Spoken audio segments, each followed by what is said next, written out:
To our next submitter, Julian Falloon, representing Sport Canterbury. Julian, good to see you. Thank you for joining us.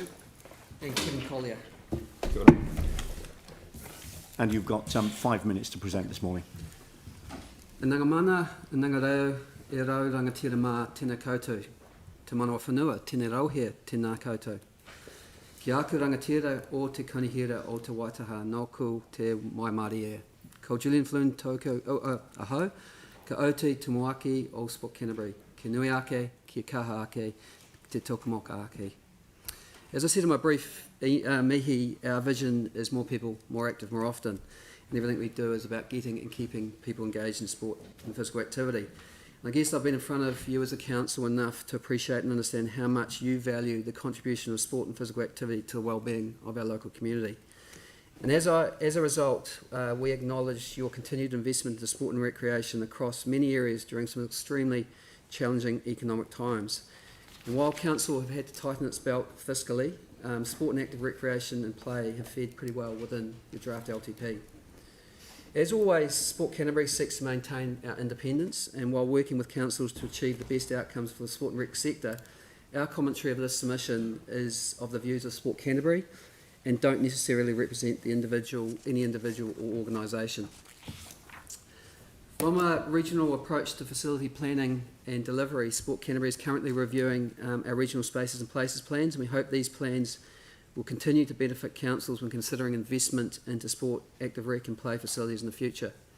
A number of key projects have been identified within your LTP, and we continue to work closely with Nigel Cox and his team here to ensure projects are not only incorporated but also prioritised. And in terms of facilities, Sport Canterbury commends the Council for ongoing investment into the maintenance of fit for purpose sport and recreation facilities, and we look forward to the completion of the Parakiori Recreation and Sports Centre. And we also support Council's prioritisation of the development of the athletics training facility at Ngā Punawai, Te Pou Toitoi Linwood Pool and Hornby's Pool Library and Customer Services Facility. While the decommissioning of Wharanui Pool will be a loss to local community, we understand the rationale for this and support the completion of Parakiori and the early development of the new Hornby Pool to provide alternatives for the residents of Riccarton.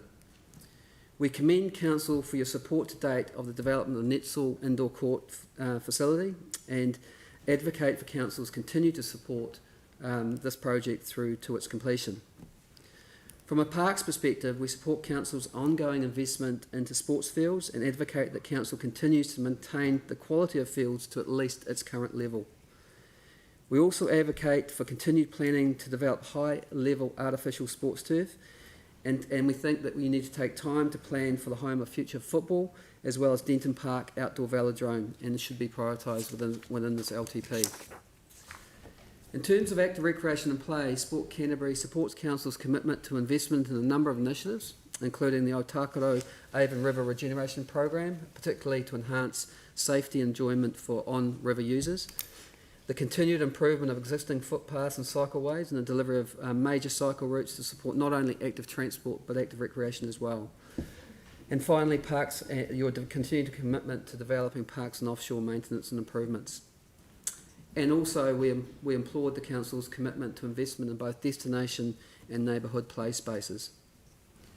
And finally, Council, we applaud you for your continued investment into strengthening communities. And being a recipient of this fund ourselves, we've been able to continue to provide vital capability and development support to many sports organisations across the city, particularly through the very trying times caused by COVID-19. And as I highlighted to you at the end of 2020, my board and in partnership with the Rata Foundation are still fully committed to complementing this fund with resource to continue to strengthen organisations with a view of future-proofing our sector. Ngā mihi nui, thank you. Thank you very much indeed. That leaves time for questions. James. Kia ora, Julian. Look, can you confirm that I heard right? Sport Canterbury doesn't support the retention of the Wharenui Pool? I think with Parakiori providing a significant aquatics facility and then you developing Hornby, it's just a matter of the scale of the network, and while it's a disappointment for the local community, I think in terms of a network provision perspective, once Parakiori opens and your provision for the planning for Hornby, aquatics facility should suffice. So has Sport Canterbury spoken with Wharenui Swimming Club? No. Because we've had a lot of support for retention of it. I just think that it's important that you have that conversation with them. All right, thank you. I'll take one further quick question from Yanni. Thank you. Thank you for the work that you do. I'm just trying to understand, you've got a spaces and places plan that was kind of done after the earthquake. Is there a process for that to come to council to adopt, consider, reflect on the recommendations? And I guess I'm just trying to understand the timing of that document not coming to us ahead of our LTP, so that we don't have any relationship between what you're sort of putting forward from a strategic point of view to the budget considerations. Yeah, we can offer a draft. One of the challenges that we've had with Sport New Zealand is that they wanted a regional spaces and places plan across the Canterbury West Coast region. So we've reviewed our current Christchurch plan, and we have a number of projects that we've been working with Nigel Cox to identify within the Christchurch City Council metropolitan area, and we're trying to incorporate into one planning document for South Canterbury. So we have got a draft, and we can offer that through your staff if you wish. And maybe just a point of clarification, if I can too. So the previous plan was through the Greater Christchurch Committee, I think it's called. Sorry, was taken through that group. This update is in draft form, is what Julian's saying. Yep. So if you remember back in 2017. Yep. It was gone through the Greater Christchurch Committee, I think you call it. Yep. All right, I'm going to need to draw this to a close because we're well over the 5 minutes. But look, thank you very much indeed for the written submission presenting to us this morning and for the answers to questions as well. Thanks very much indeed. Thank you.